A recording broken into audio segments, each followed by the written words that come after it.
Hello friends, this is Siddharth from Aquariums India. We have with us Steve Chong from Japan, and he's also a member of the Tokyo Aquascaping unit. And what's it? Union, not App Union. And he's been regularly participating in a lot of international aquascaping contests. Last year in IAPLC he was ranked 5 and this year 15.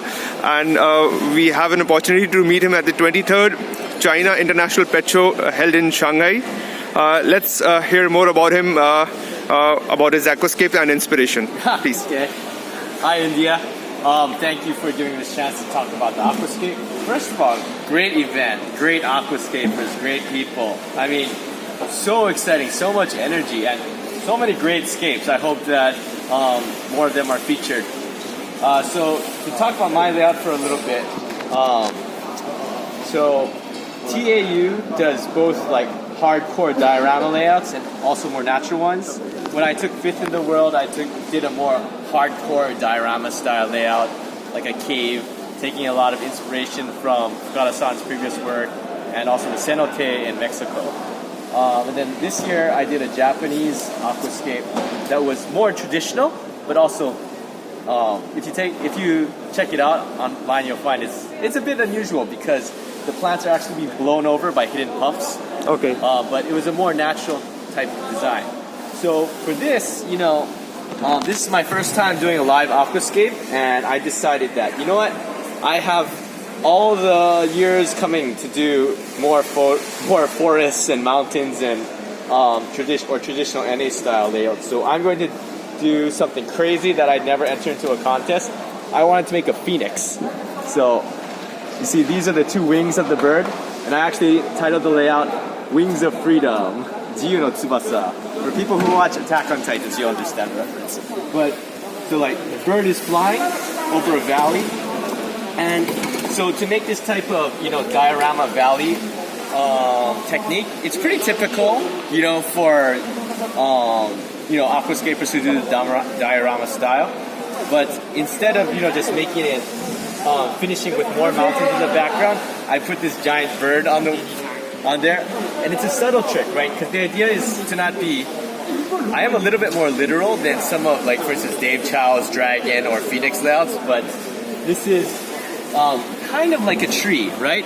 And I attached roots to the wood to make it look like it was actually growing onto the wood. Okay. So the idea is a tree that looks like a bird.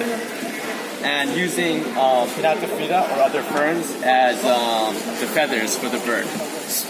So the way it dips in the middle, if you see it straight on, you'll see that the sand is actually below the level of the foreground. Yes. So there's a sense of like depth, a valley kind of thing. Right. So the background space is actually bigger and more vast than the foreground space.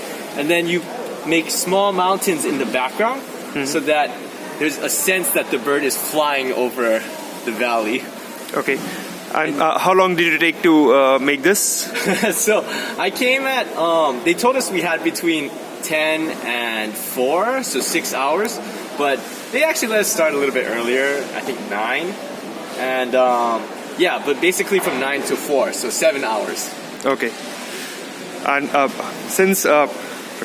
Okay. And since you've been participating regularly, so what are the top 3 tips or hacks that you can share to, maintain this aquarium or maintain the right water conditions or keep the water clean? Oh, to keep the water clean? Well, first of all, like whether it's making a design like this or whether it's just enjoying a planted aquarium in your home, it's all about your feeling, right? Like if you want to enter the contest and do really well, it's all about how passionate you're going to be. If you want to maintain a beautiful aquarium in your house, again, like anyone can do it as long as you're willing to put in the effort. How many water changes, right? How many times will you clean the pre-filter?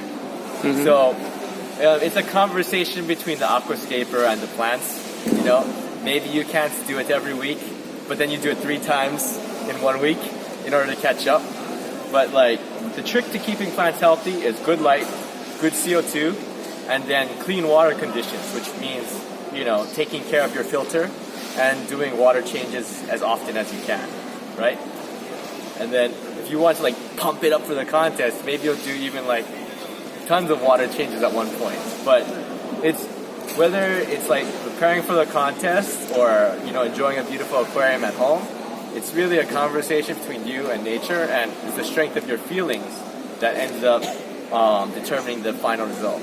And what's the aquascaper to look out for? Not the celebrated ones, but the underdog kind of thing. Underdog? You mean like the next up and comer? Yes. I wonder. I mean, like, I don't know if you can consider him an underdog, but like ciac this year came out and did like fantastic, right? His aquascapes were amazing. What was his competitive ranking from last year to this year? I can't even remember from last year, but he wasn't in the top 27. I know that. Okay. But that aquascape was also a pretty impressive jungle layout. Yeah, he ranked 5th this year for IAPLC, ranked 1 in ISTA and 2 in CIAC. So the ones I want to beat, Josh, ciac, Kata-san. Okay. You guys are at the top of my list. Thank you, Steve, for your time. It was nice speaking to you, and wish you all the best. Right.